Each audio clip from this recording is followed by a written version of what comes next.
Hello, everyone, and welcome to Local Government in Wisconsin, a foundation for the day. First off, thank you very much for accommodating me not actually being here in person. Hopefully, I know more about local government than I do about maintaining my schedule. But thank you very much for coming.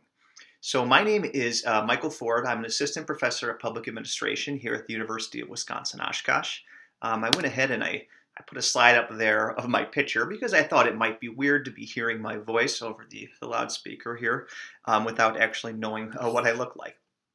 I am in my 6th year at the University of Wisconsin-Oshkosh. I teach a variety of public administration courses, including the fun ones like budgeting and financial management and research methods, but also state and local government, which touches on a little bit about what we're going to discuss today. Prior to joining academia, I got my PhD down at the University of Wisconsin-Milwaukee, but I also worked for about 10 years in the nonprofit sector and dealt extensively with state and local governments. So I try to bring a little bit of the more academic experience, but also the practical experience. So the goals for today are going to be the same as my goals were last year. This is my 3rd time giving this talk. I do update it though, I promise. But the goals here are to give you a general idea about local government in Wisconsin, and then give you a general idea about local government here in Oshkosh. It's titled a foundation for the day because it's meant to it's meant to be exactly that. Serve as something that will help you get more and more in depth as your day goes on. So first, a little bit about local government in the United States in general. As you can see here, there are 87,974 governments operating in the United States, local governments operating in the United States. And the reason I emphasize this is that there is huge diversity in the types of local governments, both the structures, but also in the specifics and the context in which they operate. We have 3,034 counties, and counties serve kind of how, an SAT question is kind of like how states are to the federal government. Counties are to the state government. School districts, 13,522. Townships, 16,629. Municipalities, 19,431. And then the always fun and the always growing special districts, over 35,000. And special district governments, those are things like sewage districts, entertainment districts, things that tend to have one specific purpose or mandate, as opposed to local government, whose mandate is pretty general. But if you can't tell from listening to me talk thus far, I am pretty passionate about local government because it serves as both a laboratory for policy innovation, but also as that layer of government that is closest to the governed. I would argue that day to day, if you live in the city of Oshkosh, it's going to be the government of the city of Oshkosh that's going to have an impact on your life, much more so than the state of Wisconsin, much more so than the United States federal government. So let's take a look specifically at Wisconsin local governments. We see here that there are 3,120 total local governments operating in Wisconsin. And the big ones are townships that are unincorporated. I'll talk in a minute a little bit about what exactly that means. But 19% are your municipalities, so those are really your cities and your villages. Almost a quarter are your special districts, and then a heck of a lot of school districts and smaller number of counties. So let's get a little more specific here. We have 1,257 unincorporated towns operating in the state of Wisconsin. Villages 404, cities 190. And there's differences between each of these forms of government. Some subtle, some not so subtle. Now, the big difference between villages and cities together and towns are that villages and cities have home rule. Municipalities are a creature of the state. If you read the federal government, if you read the federal constitution, and this is where if I was here in person, I'd ask you, does anybody have a copy of it in their pocket? Because there's usually always one, but maybe not today. You can just get it on your iPhone, I suppose. But there's no mention in the federal constitution of local government. Municipal government exists because states allow it to exist. So we say that municipalities are a creature of the state. Now, Wisconsin has constitutional home rule, and this was adopted in 1924. So what does this actually mean? Well, it means that local governments with home rule have a lot of leeway into their day-to-day operations. They determine their local affairs and their government, but of course they are subject to the Constitution and any type of legislative action of statewide concern that uniformly affects every city or village. An example of that, going a few years back, was the residency requirement. There were some municipalities in the state of Wisconsin who had mandated that people who worked for the municipality had to live in the municipality. Now, we could have a large, long, passionate debate about whether that's a good thing or a bad thing, but bottom line is the state passed a law saying that that was not allowed.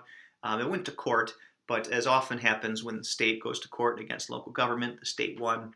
And even though municipalities have home rule, they're not able to do something like the residency rule. So who actually governs well, if you are sitting here in the chambers of the city council, you can look behind me and you can see the name tags, or you can look behind my voice, that sounds weird, and see the name tags. But in city government, like the city of Oshkosh, we have city councils. So we have alderpersons and the mayor. Cities have the ability to determine the size. The average is usually somewhere between 6 and 10. They have broad authority to make committees as they see fit, and those committees are important because ordinances, so policies, that are eventually going to go to the city council for a vote for possible enactment, will start in committee first before they actually move up to the whole council. The quorum requirements are 2/3, meaning that you have to have 2/3 of the city council there if you are actually going to have a meeting and take votes on things. Because if you don't have a quorum, the reason we have quorum requirements is we don't want two people getting together and that don't reflect the majority opinion of the council making decisions that will have an impact on the city as a whole.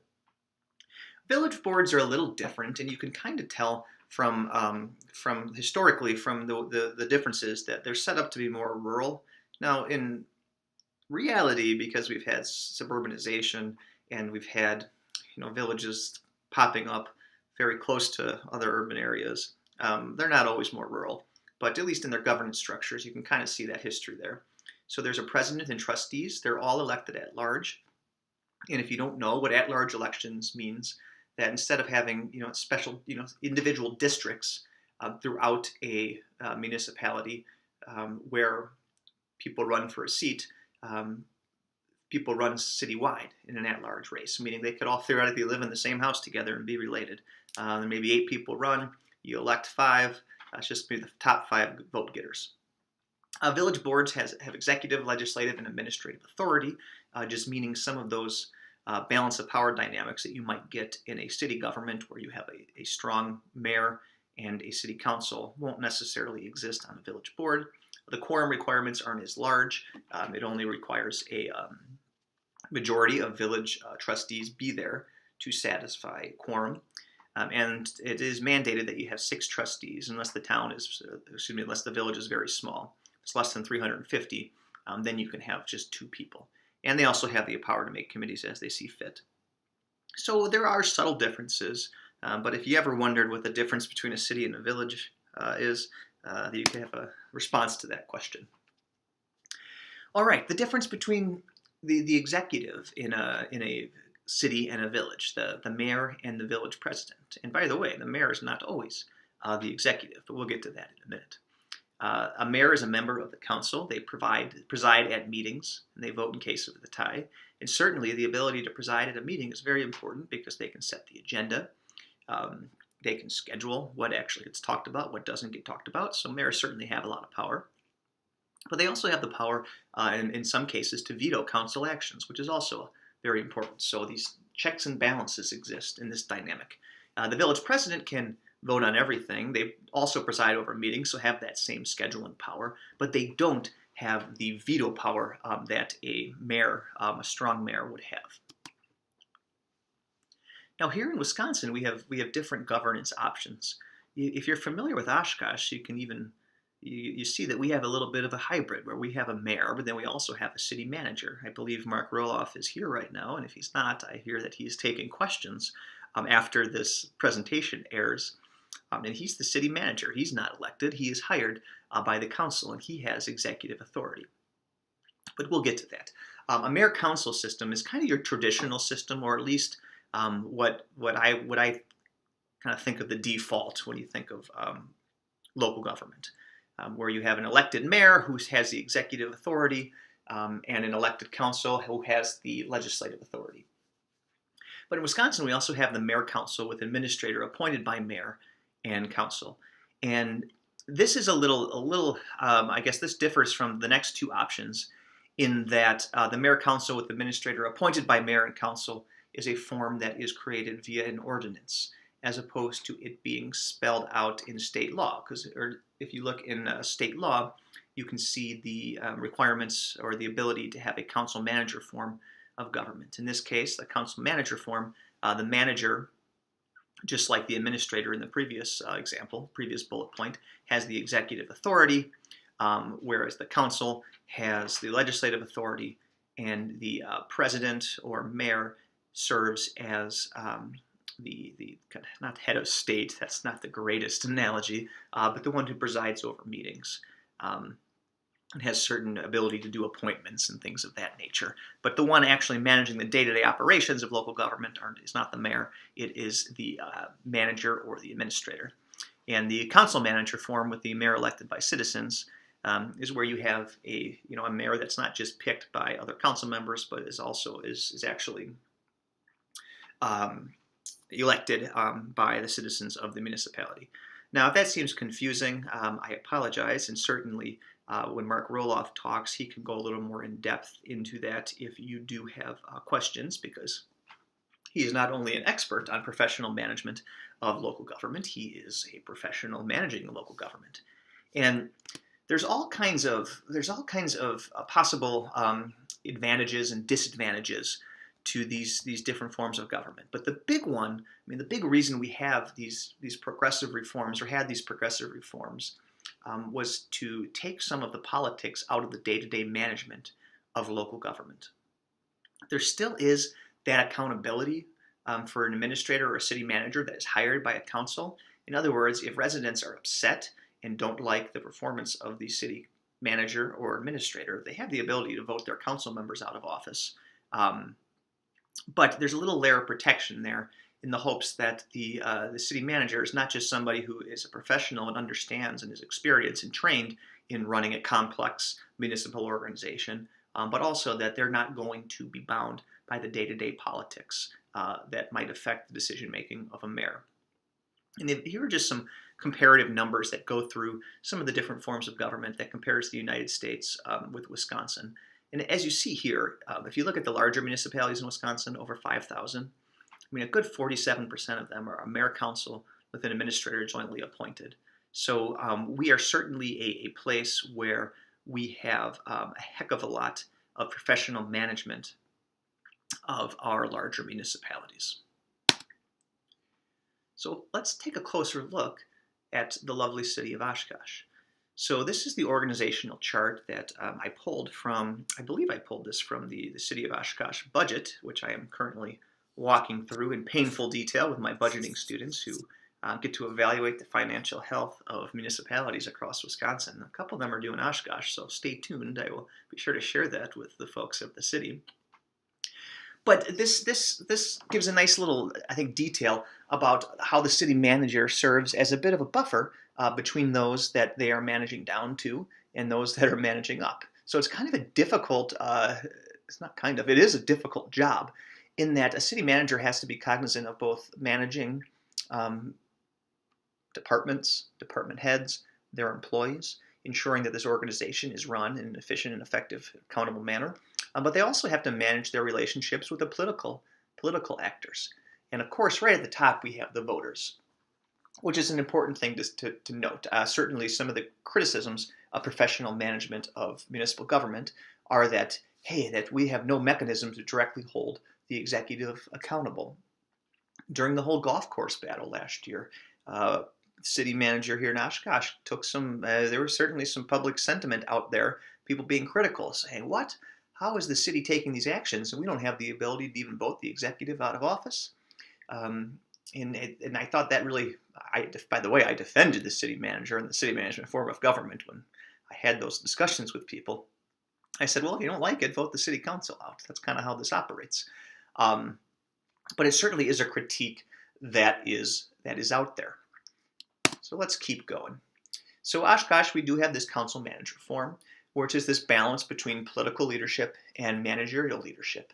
And I do say that I reckon to guess that the city of Oshkosh is run pretty dang well. I'm not sucking up to Mark. That is not my goal here today.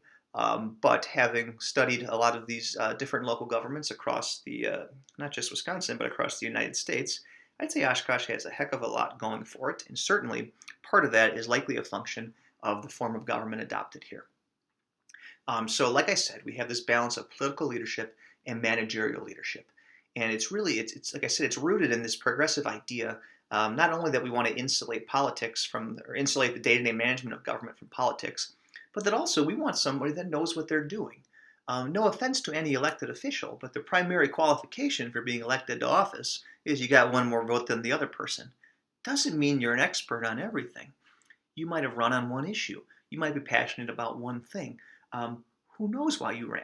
But just because you got another vote, more votes than the other person, doesn't necessarily mean you're qualified to actually manage the day-to-day operations of a local government. It certainly means that you're qualified to represent the interests of the electorate, because that is what the election showed.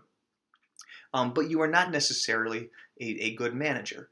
So really, the council manager form is fairly ingenious in that we've tried to keep the best of both worlds, this political accountability as well as this professional leadership. So the specifics here in Oshkosh, now that I'm done cheerleading for this form of government, and by the way, I don't think there's one form of government that's better than another in all cases. The best government in the world is the one that is accepted by the governed. That's I'm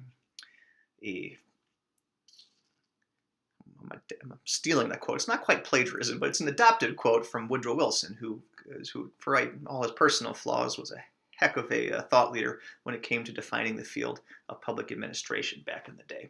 But anyways, so here at Oshkosh, we have a mayor, Mayor Cummings, as you know, and 6 council members who are elected at large, meaning citywide. They could all theoretically live in the same house, and they're elected for staggered 2-year terms.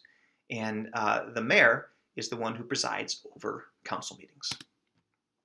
So what specifically is the Oshkosh City Council responsible for? Well, if you haven't gone to a meeting, you should go to a meeting or watch it, as they're posted online, I believe. Well, they enact ordinances, resolutions, and orders necessary for the proper governing of the city's affairs. So if I didn't discuss, I don't think I mentioned Dylan's Rule yet, and I don't think I do in here, but Dylan's Rule, and it's not Bob Dylan, which disappoints me every time I talk about it because he's the greatest songwriter that ever lived. But anyways, that's neither here nor there.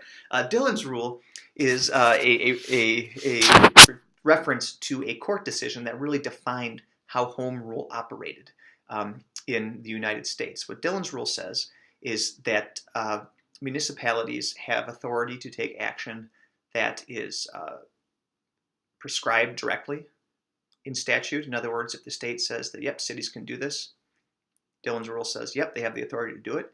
It also says that they have the ability to do things that are implied in the statutes. So this is a kind of a clumsy example, but if state statute says you're allowed to have a police department, well, it's kind of implied that that police department is able to police the city.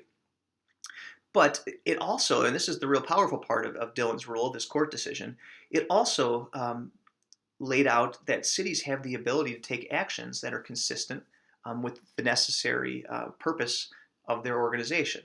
And what that means in practice, because if you think about what a city actually does, what they're responsible for, they're managing everything within a defined geographic space.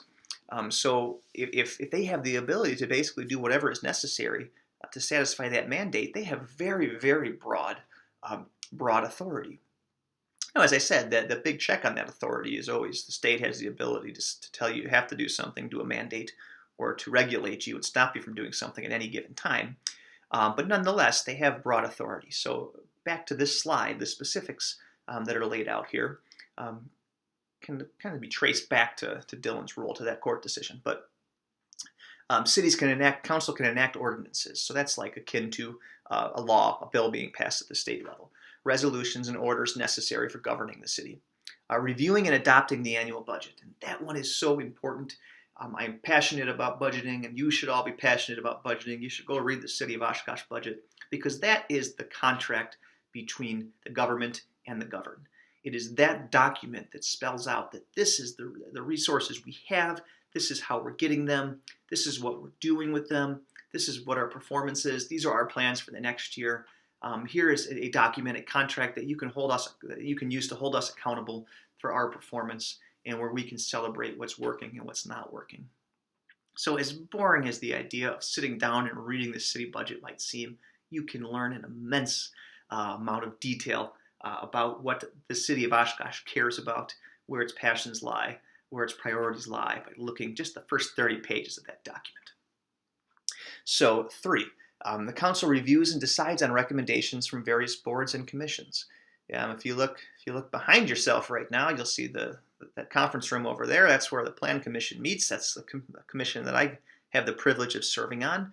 And what happens there is we get proposals. We get pieces of pieces of, I don't even know what to describe these things. But we have land use decisions that need to be made, and we review it and we debate it.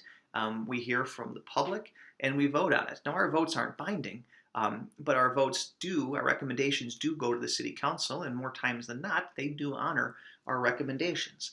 And the idea there is that it's a way for the city council to have a direct connection to the citizens within the city of Oshkosh. Not people that are elected or anything, but just everyday citizens get to weigh in. That provides some legitimacy to the decision making at the council level, but also a check to ensure that they're not taking actions that are counter to the interests of the citizens of Oshkosh.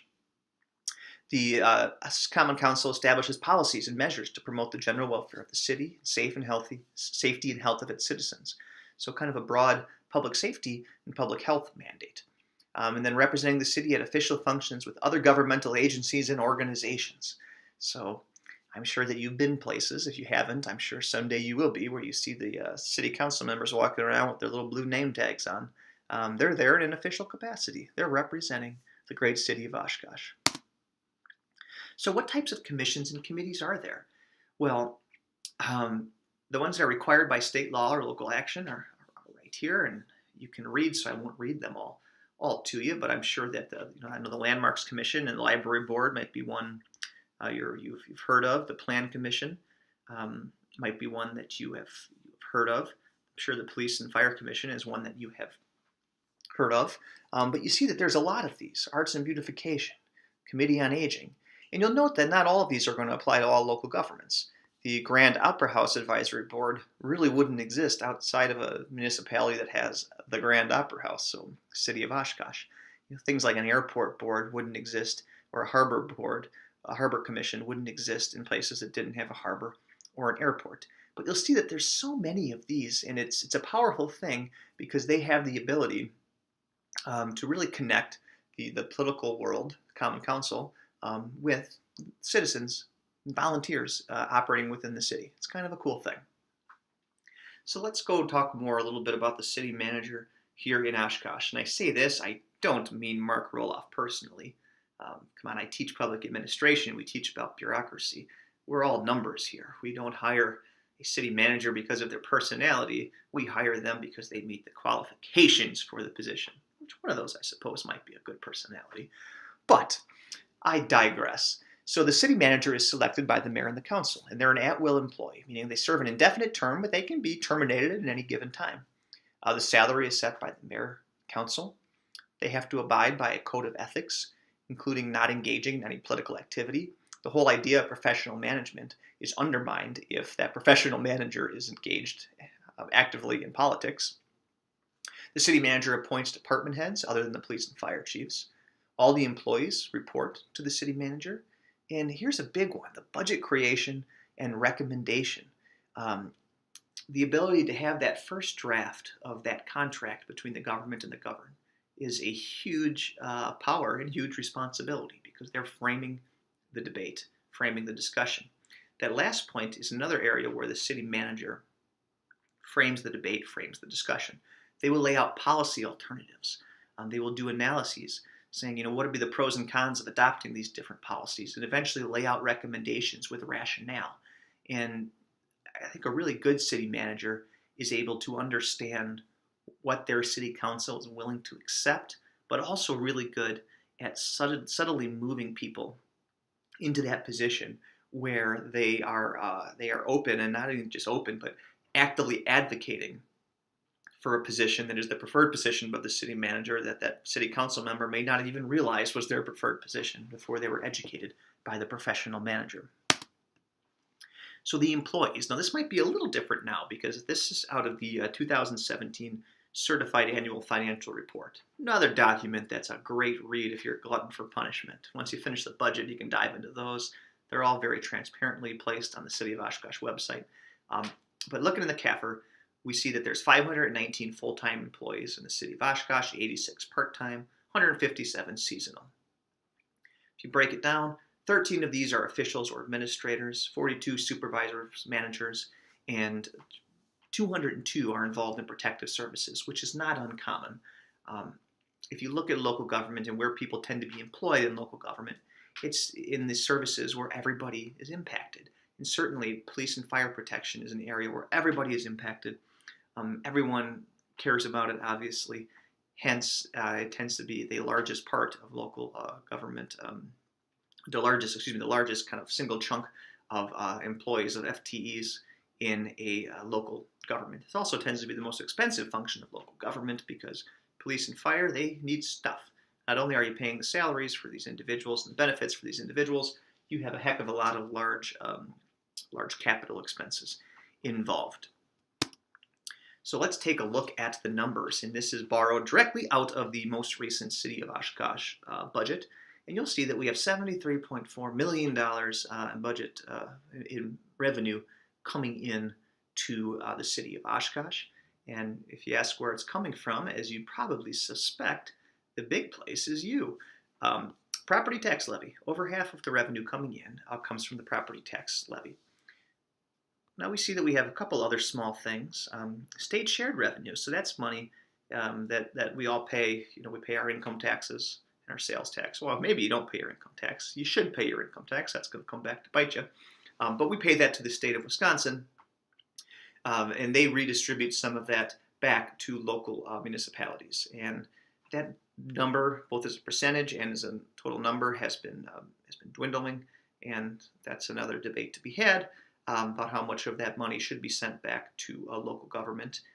But the idea behind the state shared revenue program or municipal aid program is that we'll work to try to equalize the tax base in local government. In other words, we want to ensure that if you're a property-rich municipality, that your ability to provide services is not going to be all that different than a property-poor municipality. The state share revenue program tries to create some equity there. There's all these other smaller aids, smaller revenue sources here, and certainly licenses, permits, and fines. That's one we know about, and we could get into great detail. But I think the real big takeaway here is that the majority of local government funding does come from the property tax levy here in Wisconsin, here in Oshkosh, and we do have all these other fun little aids that matter. And if you do dig into the budget document, it's like peeling an onion. You can get more and more detail into each of these areas. But I'm just trying to give you a foundation for the day, so I'll go on. Where's the money going? Well, as I mentioned, police. That's a big one. Fire and ambulance is a big one. Protective services. That's a big chunk of the City of Oshkosh budget. General government, 8.44%, not that high. I mean, one of the critiques is always that, we shouldn't be raising property tax levy. We really need to just cut the fat in government, cut the waste in government. And I would never say that there was never any waste in government. There certainly are always room to find more efficiencies. And I think that just about anybody working in government would agree with me. But it's also worth saying that kind of your general government administrative expenses tend to be pretty dang low compared to the other big stuff.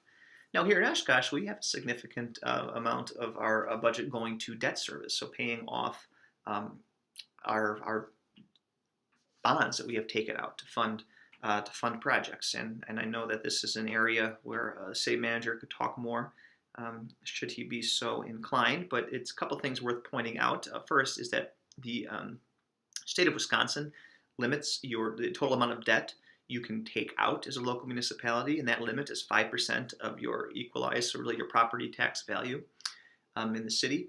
And Oshkosh is in the midst of really having, trying to or not just find, but to execute a plan to reduce their debt service and reduce their overall debt obligations. And again, Mark can speak to that, but it's also laid out pretty well in their budget documents. And that's one of the great things about reading a budget document, is that you can read the cover note to the information, where the city manager and council can lay out exactly what they're doing and why. So rest assured, the city of Oshkosh has a plan. So an important thing to keep track of, if the big funder of local government is the people that live there, are the employers. Where do people work here in the city of Oshkosh? And this is taken out of the Certified Annual Financial Report. But not surprisingly, we see some of the big ones. Oshkosh Corporation, 5,000 employees, 14% of the overall city employment. One of the reasons the debate about the new Oshkosh headquarters and what to do with the golf course was so heated is that, well, I think it's spelled out right there. A significant number of people in the city work for this corporation. Bemis is number 2 there, and then you can read. I won't go too in detail here, but we see Aurora is a big one. That's where my lovely bride works. And then government, where I work, that's a big one. University of Wisconsin-Oshkosh, the school district, the county, and this is not all that strange for a place where we are the kind of the largest city in this little area, at least until we bleed into other counties. But yeah, so if you're long term tracking the health of a city, this is something you're going to want to keep track of. And here's we can see that a little bit of detail here, looking in the last 10 years how things have changed, and that's important. Look at that. Oshkosh Corporation has nearly doubled its number of employees here since 2007. Kind of cool. So what kind of challenges are local governments facing, not just here in Oshkosh, but across the state of Wisconsin? Well, I was part of a project with the Wisconsin League of Municipalities where we surveyed both executives and village and city council board members, and asked them a lot of open-ended questions about what they think the challenges are facing local government in Wisconsin. And pocketbook issues are the big one. They worry about taxation, they worry about infrastructure, they worry about state shared revenue. These are the big ones that are on the minds of at least those actively involved in governing here in the state of Wisconsin. There are certainly signs of financial stress out there, especially tied to some of these restrictions on the ability to increase the tax levy. It's tied to new construction, but again, Mark can go into that in greater detail if you are so interested. But it certainly has taken, at least according to those actively working in government, it's taking its toll. Concerns over local control, and I'm guessing that if you surveyed local government leaders in all 50 states, this would come up. The idea that we want to impact the quality of life of the people we serve, but it's hard to do that when we don't have control over our revenues, our spendings, and our mandates. Evidence of Act 10, positives and negatives. I asked this question because I'm fascinated with Act 10. If you're not familiar with Act 10, this was when collective bargaining was all but eliminated for public employees outside of police and fire, and certainly caused quite an uproar here in the lovely state of Wisconsin. And certainly people are still thinking about that and still talking about that, both from a management side, meaning what has changed in terms of managing employees now that there is no union contract, but also in the morale side. How difficult is it, or how upset are employees still over some of the legacy or impacts of Act 10? And then infrastructure concerns, as I mentioned before, is certainly a big one. You see a lot of reference to deferred maintenance when you ask local government leaders how are they dealing with some of the financial stresses they're facing. Deferred maintenance comes up over and over again. So why do we care about all of this? Why are you being subjected to this? You don't even get to be subjected to me in person. You get to be subjected to my voice. Why should we care about this? Well, first off, local government is more accessible, right? If I have a problem, something that involves government, I'm not going to call up President Trump or write him a letter. I'm not going to get a response. I remember when I was a kid, me and my buddy, we wrote a letter to George H.W. Bush. We were all excited independently excited because we got a response, but then we compared our response and it was a form letter. Well, I tell you what, if you were to go ahead and call the mayor's office or call your local council member, I guarantee you they would get back to you and they would get back to you quickly. Heck, you might just run into them somewhere. I mean, local government is just more accessible. They're more responsive. More romantically, and yes, I'm calling local government romantic, it directly impacts the quality of life. I mean, that's the most powerful thing to me about teaching in a Master's of Public Administration program and seeing so many of our graduates go on to work in local government, that their day-to-day decisions have a direct impact on the quality of life of the people they live with, the people, their neighbors. It's a very powerful thing. It can have an impact that just you don't get at the state level or the federal level. And finally, local government is us. I always begin my undergraduate class, Intro to Public Administration, and this is where I have a lot of students that don't quite understand what this class is, what this field is, by saying that we all have one share in our government, in this case our municipal government. We all have this one share. And what does that mean? That means that we all collectively share in the good and the bad of what's occurring. And you know what? If you don't like it, if you don't like the return on your investment for the freedom and treasure you're ceding to be part of this governed municipality, well, then you can participate because the bar for running for local office or serving and volunteering on a commission is a lot lower than getting elected to be, the U.S. Senate, let's say, or being on some federal presidential commission. So local government is us. It's a place that we can all have an impact.